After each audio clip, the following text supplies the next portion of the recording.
తెనుగొల్లు ఇచ్చిన శిల్పక పండ్లు తేనె మామిడి పండ్లు తీయంగా దిందామె తీరొక పండ్లు సిలక నేరేడు పండ్లు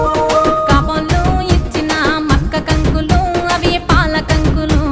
కాల్చుకొని తిందాము కందికాయలు పచ్చి పల్లికాయలు గుజారి గుజారి మామిళ్ళ కిందో నల్ల మామిళ్ళ కింద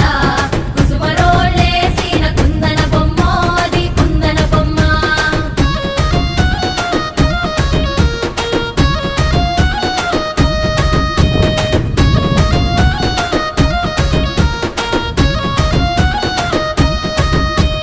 బెస్తోలు పెట్టిన పచ్చి చేపలు అవి వట్టి చేపలు